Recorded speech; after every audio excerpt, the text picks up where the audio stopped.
Hello, welcome to Ken studies.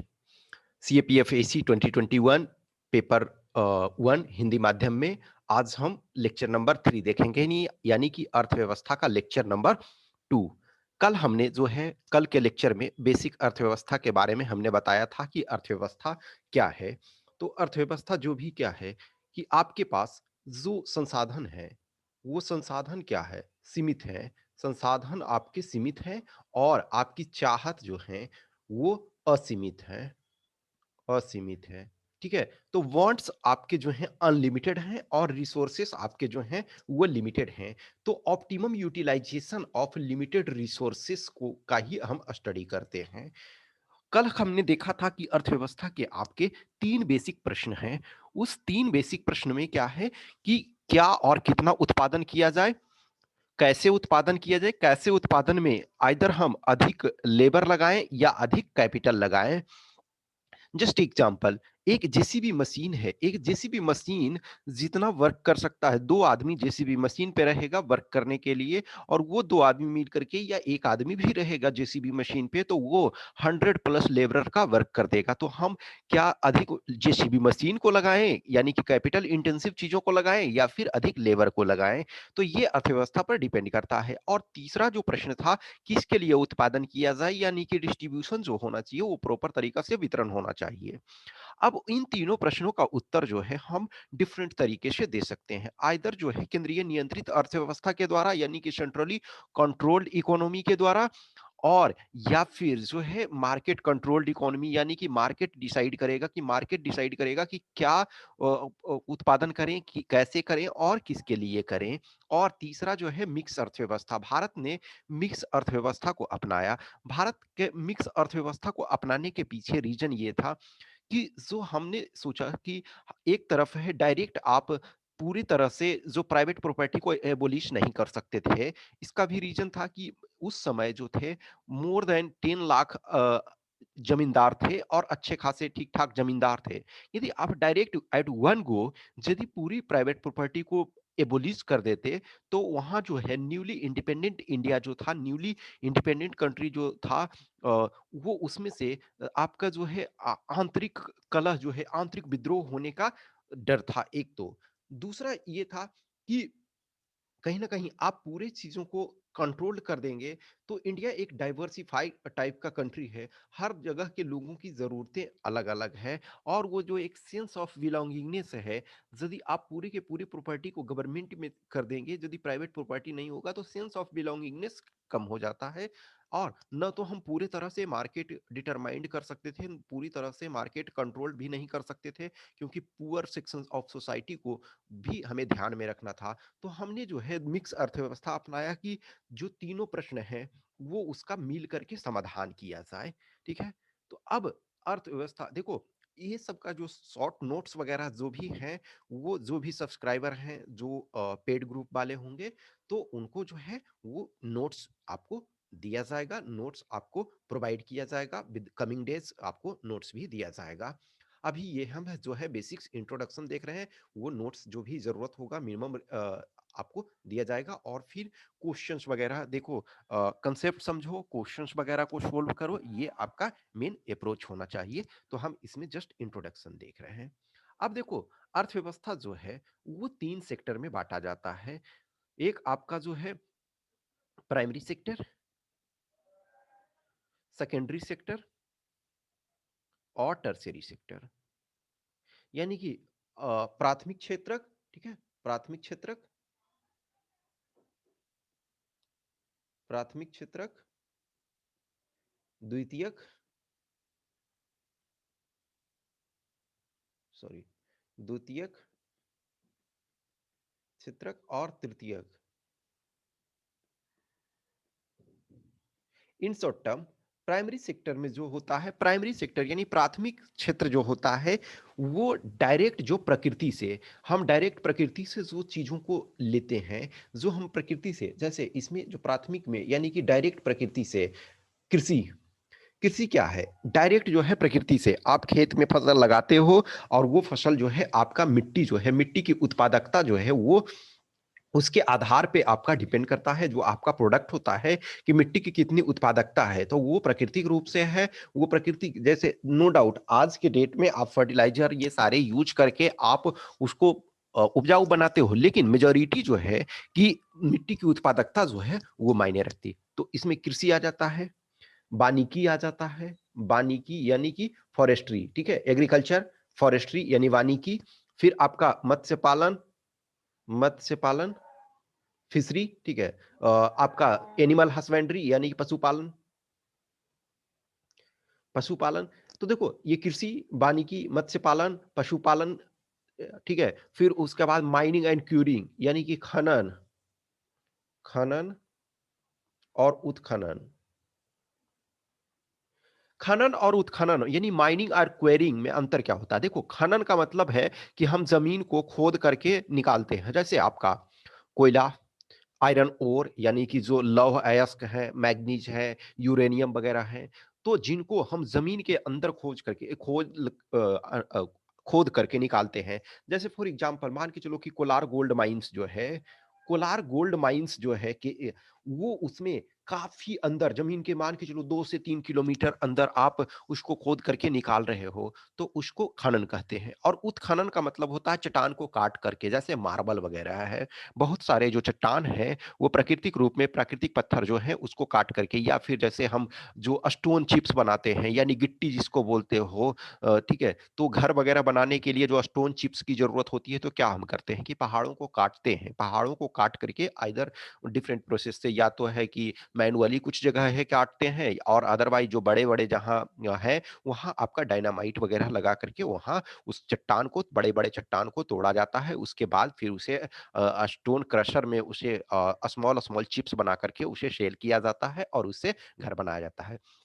तो जो primary sector है यानी प्राथमिक क्षेत्रक जो है, प्राथमिक क्षेत्रक में आपका मुख्य रूप से कृषि आता है, कृषि के साथ साथ आपका मत्स्य पालन आता है, वानिकी आता है यानी फॉरेस्ट, जैसे जंगल से उत्पाद आप प्राप्त करते हैं, फॉरेस्ट से बहुत सारी चीजों को आप प्राप्त करते हैं, ठीक है। तो जंगल से क्या होता है, मान के चलो कि फल फ्रूट्स, लकड़ी, मेडिसिनल प्लांट्स, हर्बल्स, बहुत सारी चीजें होती है, जैसे हनी, ठीक है, मधु, शहद, जो जिसे आप कहते हो वो प्राप्त होता है। फिर आपका पशुपालन हो गया, पशुपालन में आप बहुत सारे होते हैं, जैसे भेड़ पालन, बकरी पालन, गाय और भैंस जो मवेशी हैं उनका पालन करते हो। फिर उसके बाद पोल्ट्री वगैरह भी हो जाता है आपका, कुक्कुट पालन। तो ये सब आपके प्राथमिक में आते हैं। दूसरा आपका जो होता है सेकेंडरी, सेकेंडरी सेक्टर में जो आपके आते हैं ये उत्पादन, यानी कि जो आपका मैन्युफैक्चरिंग सेक्टर आता है, मैन्युफैक्चरिंग। तो देखो सेकेंडरी सेक्टर में क्या है कि प्राइमरी सेक्टर के रिसोर्सेज का यूज करके हम सेकेंडरी सेक्टर, जस्ट एग्जांपल लो कि आपने आलू उगाया, तो आलू जो उगाने का प्रोसेस है, एक किसान ने आलू उगाया तो वो क्या है प्राथमिक क्षेत्र में आ जाता है। लेकिन उसी आलू को हमने आपने बेच दिया, वो पेप्सिको को बेच दिया, उसने क्या है उससे चिप्स बनाया। तो जो जो चिप्स है वो बनने का जो चिप्स प्रोसेस है वो द्वितीयक सेक्टर में आता है, सेकेंडरी सेक्टर में आता है। एक मान के चलो कि एक जानवर है, उसका डेथ हो गया, उसके चमड़े को किसी जो है निकाल करके और उसे कंपनी में बेच दिया, और उसने आपने जो वुडलैंड के जूते बनाए, तो जूते बनने का जो प्रोसेस है वो मैन्युफैक्चरिंग है, सेकेंडरी सेक्टर है। टर्शियरी सेक्टर में सर्विस सेक्टर होता है, सर्विसेज लेड ग्रोथ। इंडिया का देखोगे रिसेंटली हाल के टाइम में, इनफैक्ट आप जब 1991 का जो एलपीजी रिफॉर्म आता है, तो 1991 का जो एलपीजी रिफॉर्म है उसके ड्यूरेशन में आप देखोगे उसको कहते हैं सर्विसेज लेड ग्रोथ। तब से हमारे पास यानी कि सर्विसेज सेक्टर जो है आज हमारी अर्थव्यवस्था में जो है सर्विसेज सेक्टर अहम भूमिका अदा कर रही है। जब भारत आजाद हुआ था तो 1950-51 के ड्यूरेशन में देखोगे तो करीब करीब जो जीडीपी कंट्रीब्यूशन था एग्रीकल्चर का अकेले 55% करीब था। आज यदि कंबाइंड देखो तो जो है सर्विसेज सेक्टर को छोड़ दें, तो सर्विसेज सेक्टर को छोड़ करके प्राइमरी और सेकेंडरी दोनों को कंबाइंड करें तब भी 50% नहीं पूरा होता है। आज जो प्राइमरी सेक्टर है, प्राइमरी सेक्टर 17 से 18% सिर्फ कंट्रीब्यूट करता है, जिसमें से एग्रीकल्चर जो है 15% के आसपास, और बाकी सारी चीज़ें कवर होती है। और मैन्युफैक्चरिंग सेक्टर आपका डिपेंडिंग ऑन है कि वेरी करता है, 25 के आसपास वो कंट्रीब्यूट करता है। सर्विसेज अकेले जो है ऑलमोस्ट 60% या समटाइम जो है 60+% जो है हमारे जीडीपी में ये कंट्रीब्यूट करता है। तो ये हमारी अर्थव्यवस्था के 3 सेक्टर हुए। किसी भी अर्थव्यवस्था के जनरली जो प्राइमरी, सेकेंडरी और टर्शियरी। तो यानी कि प्राथमिक क्षेत्रक, सेकेंडरी यानी द्वितीयक क्षेत्रक और तृतीयक क्षेत्रक। एक आपका क्वाटरनरी और क्वेनरी भी आता है, तो वो हम आगे देखेंगे एनसीईआरटी वगैरह का जब हम चीजों को देखेंगे तो वहां भी देखेंगे। लेकिन जो प्राइमरी रूप से है वो 3 सेक्टर में ही बांटा गया है। ठीक है, तो ये है। अब देखोगे कि जब भी कोई भी कंट्री डेवलप होता है, जैसे जैसे डेवलप होते जाता है, तो हम प्राइमरी से लेकर के सेकेंडरी, सेकेंडरी से लेकर के टर्शियरी में शिफ्ट होते हैं। यानी कि जो शिफ्ट होता है वो ग्रेजुअली होता है कि पहले प्राइमरी, उसके बाद सेकेंडरी, उसके बाद आपका टर्सरी होता है। ठीक है, तो प्राइमरी, सेकेंडरी, उसके बाद आपका टर्सरी। लेकिन इंडिया के केस में जो क्या हुआ कि हमने प्राइमरी से डायरेक्ट रूप में टर्सरी में शिफ्ट कर गए। तो देखो ये आपको यहाँ उसके डिटेल में जाने की sorry sorry I am sorry तो आपको उसमें अभी फिलहाल डिटेल में जाने की ज़रूरत नहीं है। वो जो ये सारी चीज़ें जो है वो हम पेपर 2 का जब देखेंगे तब, क्योंकि आपका ये जो है assistant commandant point of view से स्टडी कराया जा रहा है, टीचिंग कराया जा रहा है। तो असिस्टेंट कमांडेंट में आप देखोगे तो उसमें आपको ये वाला पेपर 1 में इस चीज़ को करने की ज़रूरत नहीं है। ठीक है? तो हम आगे यदि पेपर 2 में जो चीज़ें कुछ होंगी तो हम उसमें आपको बताएँगे। अदरवाइज़ यहाँ है नॉर्मली ये देखो कि कोई भी कंट्री जब प्राइमरी स्टेज में होता है, वो जब डेवलपिंग स्टेज में होता है, तो उसका प्राइमरी सेक्टर जो होता है, अधिक कंट्रीब्यूट करता है। प्राइमरी से gradually services sector secondary sector में जाता है यानी मैन्युफैक्चरिंग में, लेकिन फिर टर्शियरी में जाता है। जैसे आप आज के डेट में यूनाइटेड स्टेट्स ऑफ अमेरिका को लो, तो यूनाइटेड स्टेट्स ऑफ अमेरिका का जो है 1 टू 2% लोग, 2% से भी कम लोग जो आज एग्रीकल्चर में लगे हुए हैं। लेकिन आज इंडिया जैसे कंट्री में देखो तो मोर देन 45% लोग अभी भी एग्रीकल्चर में लगे हुए हैं। यानी कि प्राइमरी सेक्टर को पूरे हम ले तो हाफ प्लस जो है हमारा जो वर्किंग फोर्स है वो सिर्फ और सिर्फ प्राइमरी सेक्टर में लगा हुआ है। लेकिन धीरे धीरे देखोगे कि आत्मनिर्भर भारत, मेक इन इंडिया, ऐसे सारे, फिर आप देखोगे पीएसयू और बहुत सारी जो बड़ी बड़ी मल्टीनेशनल कंपनियां हैं, उनकी मदद से जो है हम प्राइमरी से सेकेंडरी और टर्सरी में शिफ्ट हो रहे हैं। ठीक है, तो जो आपके सर्विसेज हैं, सर्विसेज में IT IT IT and IT enabled services यानी कि जो सूचना प्रौद्योगिकी है, सॉफ्टवेयर है, फिर आपका हॉस्पिटैलिटी इंडस्ट्री है यानी होटल, टूरिज्म, फिर आपका जो देखोगे कि मेडिकल सेक्टर है, एजुकेशन है, इंश्योरेंस सेक्टर है, बैंकिंग सेक्टर है, डिफरेंट वित्तीय सेवाएं हैं जैसे आपका शेयर मार्केट, ये सारे जो हैं वो आपके सर्विसेज सेक्टर में आते हैं। तो मैं समझता हूं कि आप जो है सेक्टर्स ऑफ जो इकोनॉमी वो समझ गए। अब जो है हम सेक्टर ऑफ इकोनॉमी को समझने के बाद आप जीडीपी, जो जीडीपी आप देखते हो, जीडीपी, हम यहाँ बेसिक्स इंट्रोडक्शन ही दे रहे हैं अभी, और फिर जैसे जैसे चीजें आगे बढ़ते जाएगी हम देखते जाएंगे। तो जीडीपी यानी कि ग्रॉस डोमेस्टिक प्रोडक्ट,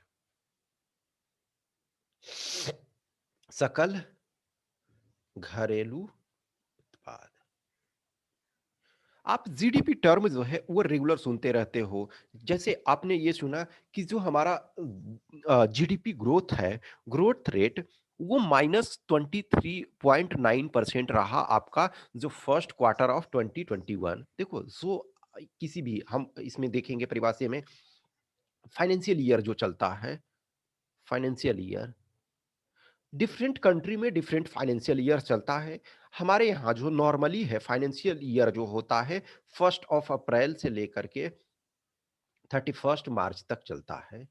यानी 1 अप्रैल से शुरू होता है, फर्स्ट जैसे अभी जो है वर्तमान में जो है 2020-21 चल रहा है, 2020 और 21 वित्तीय वर्ष। यानी कि ये जो है 1 अप्रैल 2020, 2020 के 1 अप्रैल से 31 मार्च 2021 तक ये वित्तीय वर्ष चलेगा। तो जो फर्स्ट क्वार्टर है, क्वार्टर वाइज यदि हम देखते हैं तो यानी कि 1 अप्रैल, ठीक है, 1 अप्रैल 2020 से लेकर के 30 जून 2020 तक जो वित्त वर्ष में जो क्वार्टर चला, उसमें भारतीय अर्थव्यवस्था जो है -23.9 9% से ग्रोथ किया, यानी कि जो जीडीपी का ग्रोथ रेट था वो क्या था, वो पॉजिटिव ना होकर के निगेटिव।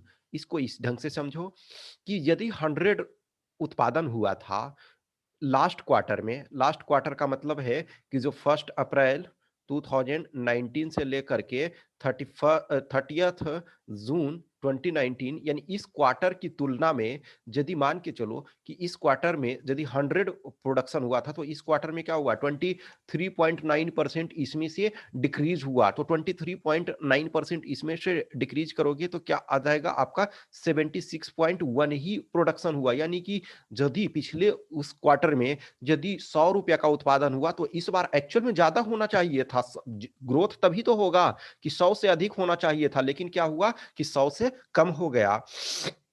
तो जो जीडीपी ग्रोथ आप देखते हो कि 5% के रेट से इंडियन इकोनॉमी ग्रो कर रही है, 10% के रेट से इंडियन इकोनॉमी ग्रो कर रही है। जैसे 2008-9 में मान के चलो कि भारतीय अर्थव्यवस्था सबसे अधिक रेट से ग्रो की, एग्रीगेट जो अर्थव्यवस्था था 9 पॉइंट समथिंग परसेंट के रेट से ग्रो की।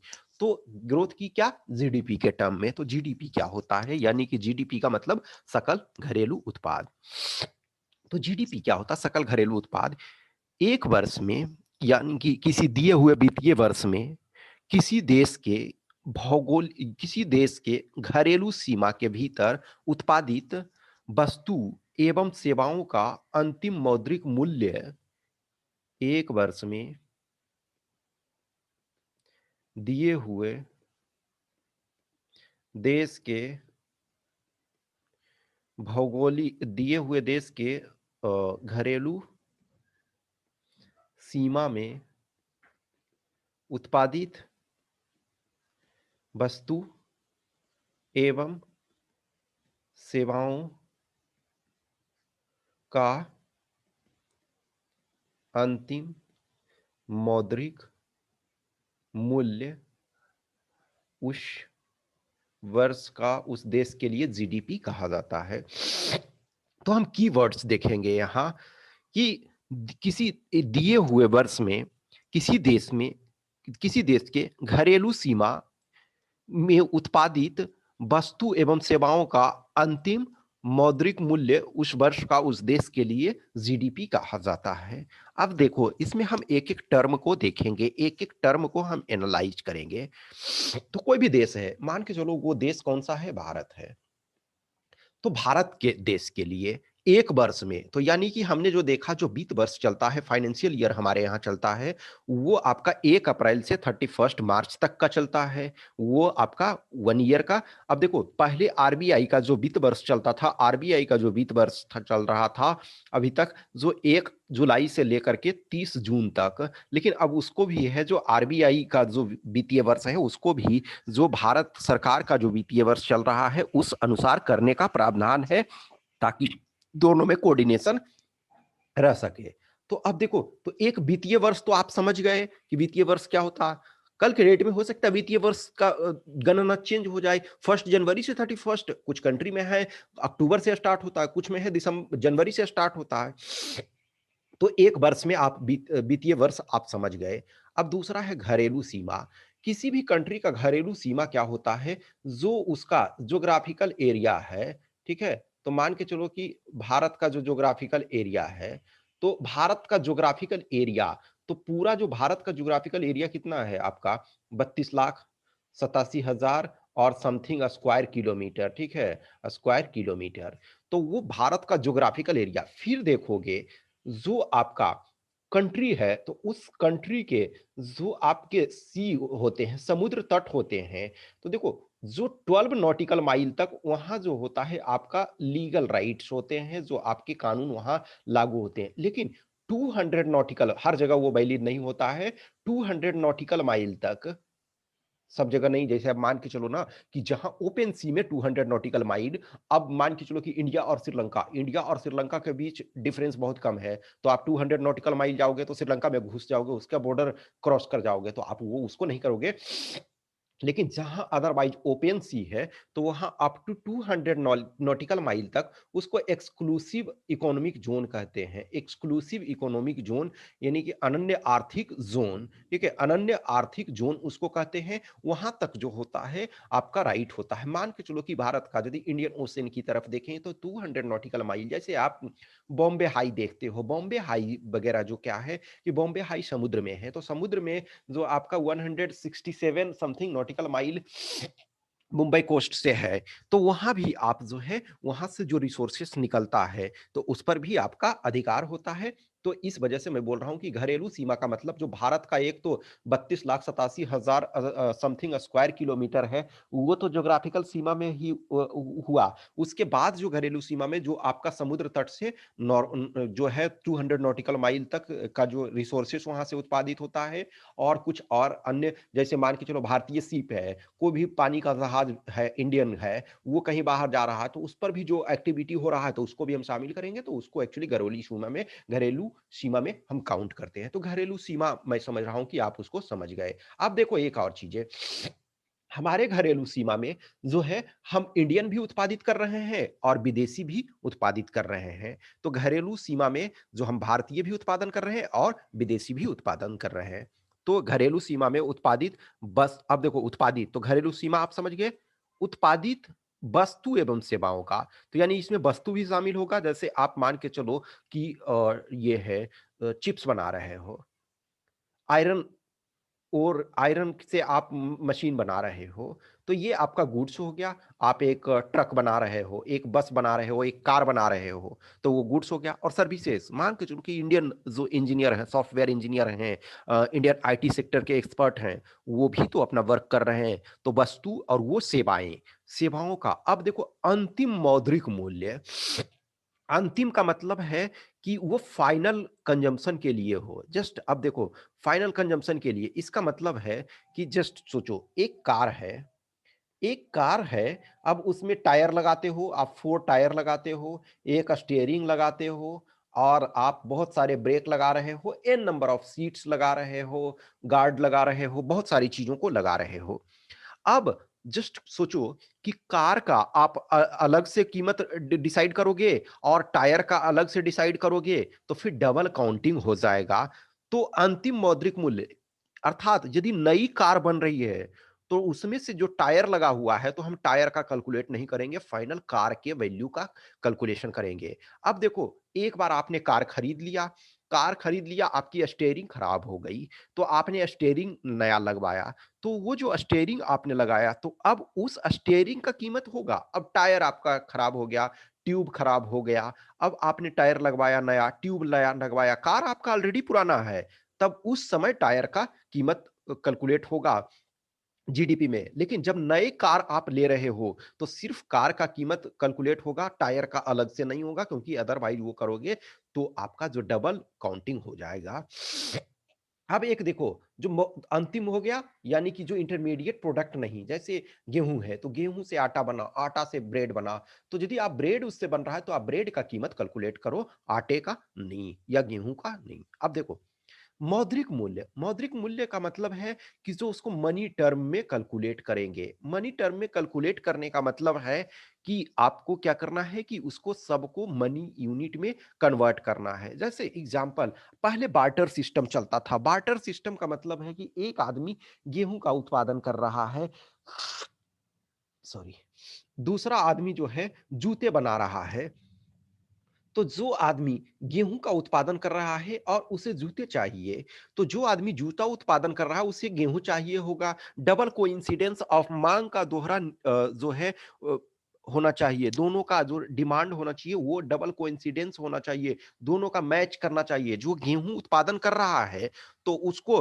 गेहूं बेच करके और जूते खरीदने हो, लेकिन जो जूता उत्पादन कर रहा है उसको जूते बेच करके गेहूं खरीदने हो, तब डबल कोइंसिडेंस ऑफ डिमांड होगा, यानी कि मांग का दोहरा नियम लागू होना चाहिए कि दोनों को जरूरत हो तब। लेकिन आज के डेट में वो चीजें नहीं है। आप गेहूं बेच रहे हो या कुछ कर रहे हो, वो उससे मतलब नहीं है, आपके पास पैसे हैं। जस्ट सोचो कि मैं आपको टीचिंग कर रहा हूं तो कुछ उसमें से आप कुछ लोग पैसे देते हो, तो सपोज पैसे देते हो, तो अब ये बोलोगे जस्ट मैं इसमें इकोनॉमिक्स पढ़ा रहा हूं, अब मान के चलो कि मैं पैसे डिमांड आपसे कर रहा हूँ, तो अब वो आप बोलोगे नहीं, ऐसा है कि मैं इकोनॉमिक्स पढ़ रहा हूँ तो मेरा मैथमेटिक्स बहुत अच्छा है, तो आप मैथमेटिक्स लो और मैथमेटिक्स पढ़ो और इकोनॉमिक्स मुझे पढ़ाओ। अब मुझे मैथमेटिक्स नहीं पढ़ना है, तो मैं क्यों आपसे मैथमेटिक्स पढ़ूँगा ज़बरदस्ती? लेकिन उसमें यदि सिस्टम सिर्फ़ बार्टर सिस्टम होता, तो फिर मुझे हर हाल में कुछ जो चीज़ें ज़रूरत होती, सपोज़ मुझे मैथमेटिक्स नहीं पढ़ना, मुझे संस्कृत पढ़ना है, तो मुझे ऐसे एक आदमी की ज़रूरत होती जो संस्कृत एक्चुअली पढ़ा रहा है लेकिन वो इकोनॉमिक्स पढ़ना, अब संस्कृत जो पढ़ा रहा है वो इकोनॉमिक्स नहीं पढ़ना चाहता है, तो मैं उसमें क्या कर सकता हूँ? तो उसमें जो होता है डबल कोइंसिडेंस ऑफ डिमांड की जरूरत होती है, लेकिन जो मौद्रिक मूल्य जब हम करते हैं तो उसकी आवश्यकता नहीं होती है। जैसे जैसे अर्थव्यवस्था ग्रो करते जाता है तो आपका जो जरूरत होता है वो बढ़ता जाता है। लिमिटेड नंबर ऑफ, जब बार्टर सिस्टम करते हैं तो लिमिटेड नंबर ऑफ प्रोडक्ट होता है, जैसे गांव वगैरह में जो होता था को अब लिमिटेड चीजें हैं, ठीक है, कि मान के चलो कि किसी ने गेहूं उत्पादित किया तो गेहूं दे करके उसने मसूर ले लिया, या फिर जैसे मार्केट से आया गाजर बेचने के लिए या सब्जी बेचने के लिए, तो उसने क्या किया कि गेहूं ले लिया और गाजर या सब्जी वो दे दिया। तो अब मैं समझता हूं कि आप ये जीडीपी के हर टर्म को इंडिविजुअली ये समझ गए होंगे कि किसी एक वर्ष में दिए हुए देश के घरेलू सीमा में उत्पादित वस्तुओं एवं सेवाओं का अंतिम मौद्रिक मूल्य जो होता है उस वर्ष का जीडीपी कहलाता है। और उस जीडीपी में जो उस कंट्री का, मान के चलो भारत देश में यदि इंडिया का स्थिति लो तो इंडिया में इंडियन भी उत्पादन कर रहे हैं और फॉरेनर भी उत्पादन कर रहे हैं, ठीक है। अब ये आप समझ गए। अब जो नेक्स्ट आपका है, नेक्स्ट एक टर्म होता है जीएनपी, ग्रॉस नेशनल प्रोडक्ट।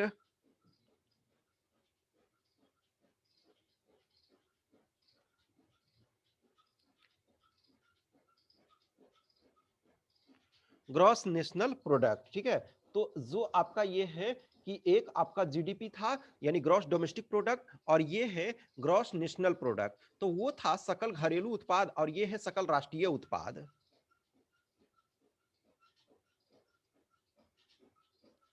सकल राष्ट्रीय उत्पाद, तो देखो सकल राष्ट्रीय उत्पाद से क्या है कि अब देखो जो वहां था नेशनल के जगह ये वहां क्या था, डोमेस्टिक था। तो इसमें क्या हो जाएगा परिभाषा, एक वर्ष में यानी कि दिए हुए वित्तीय वर्ष में किसी देश के नागरिकों द्वारा उत्पादित वस्तु एवं सेवाओं का अंतिम मौद्रिक मूल्य जो है उस देश का जीएनपी कहलाता है। अब देखो जो इंडियन है इंडिया में भी प्रोडक्शन कर रहे हैं, और कुछ इंडियन जो है विदेशों में गए हुए हैं। आप लोग जानते होंगे, आप लोग में से कोई दोस्त होंगे चाहे वो सॉफ्टवेयर इंजीनियर या जो भी व्हाट्सएवर, तो आपके कुछ दोस्त जो होंगे वो बाहर होंगे, विदेश में होंगे। जैसे हमने जीडीपी में क्या देखा कि जो कुछ कंपनियां हैं, विदेशी कंपनियां, वो भारत में अपना वेंचर लगाए हुए हैं, भारत में अपना उत्पादन कर रहा है। लेकिन यहाँ क्या है कि हमारे देश के जो लोग हैं या हमारे देश की कंपनियां हैं, जो मान के चलो कि सपोज टीसीएस है, तो टीसीएस का जो लोकेशन है, जैसे यदि माइक्रोसॉफ्ट का ऑफिस यहाँ इंडिया में है, तो वैसे ही टीसीएस, इंफोसिस, विप्रो, इसके जो है ऑफिस बाहर भी हैं। टाटा स्टील जो है या टाटा मोटर्स जो है, तो टाटा मोटर्स के कंपनियां जो है वो बाहर भी हैं।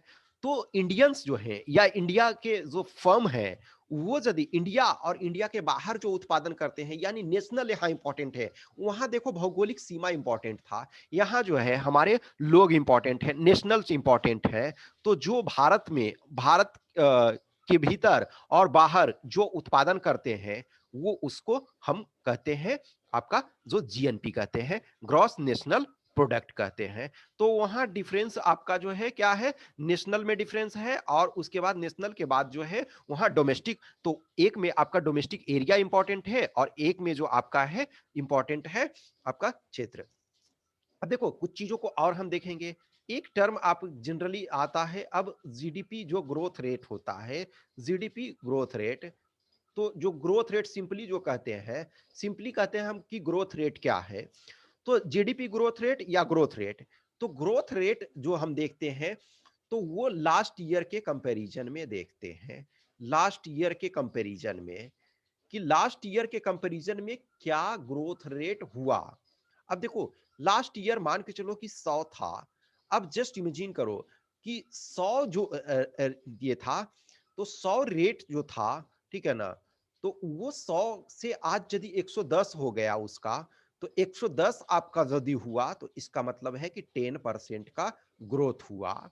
अब देखो, वो ग्रोथ हो सकता है सिर्फ प्राइस के कारण हो, ठीक है, तो उसको करेंट जीडीपी ग्रोथ रेट कहते हैं, करेंट ग्रोथ रेट। और एक होता है फिक्स्ड ग्रोथ रेट, जो होता है फिक्स्ड आपका टर्म में फिक्स्ड ग्रोथ रेट। तो इसका मतलब है कि जो आपका रियल ग्रोथ रेट जो है, रियल ग्रोथ रेट एक है, और एक आपका करंट में ग्रोथ रेट होता है, कि मान के चलो कि सिर्फ और सिर्फ इन्फ्लेशन के कारण हो गया हो, ये सारी चीजें हैं, ठीक है। तो ग्रोथ रेट जब हम बोलते हैं, तो ये आपका जो है, इसका मतलब है कि लास्ट ईयर के कंपैरिजन में आपका क्या इंक्रीमेंट हुआ। तो ग्रेजुअली हम ये सारी चीजों को देखेंगे। हमने अभी बेसिक्स देख लिया। अब हम जो नेक्स्ट लेक्चर से जो है, पहले हम एनसीईआरटी को डील करेंगे, और एनसीईआरटी में जो कॉन्सेप्ट्स है, तो एनसीईआरटी में इकोनॉमिक्स जो है क्लास 9th से स्टार्ट होता है। देखो, हमने इंग्लिश मीडियम वाले को पढ़ाया था, इंग्लिश मीडियम वाले चीजों को पढ़ाया है। हम हिंदी माध्यम वाले, हम एनसीईआरटी को, लेकिन हम इसमें मोर इलाबोरेट तरीके से आपको पढ़ाएंगे। मैंने हमेशा बोला ना कि एनसीईआरटी इज द मेन। तो इकोनॉमिक्स में बहुत सारी चीजें, हम एनसीईआरटी का आपका 4 क्लासेस है, 4, 9th, 10th, 11th और 12th। तो देखो, ये जो है, हम इसमें से 9th में आपके 4 चैप्टर हैं, 10th में आपका 5 चैप्टर हैं, फिर 11th में आपके 10 चैप्टर हैं।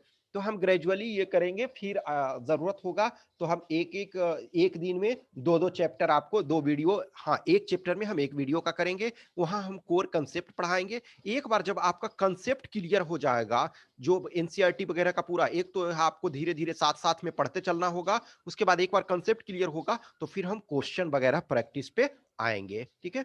कुछ भी क्वेश्चंस क्यूरी है तो आप हमें व्हाट्सएप पर 8527146498 पे संपर्क कर सकते हैं, या टेलीग्राम पे, ठीक है।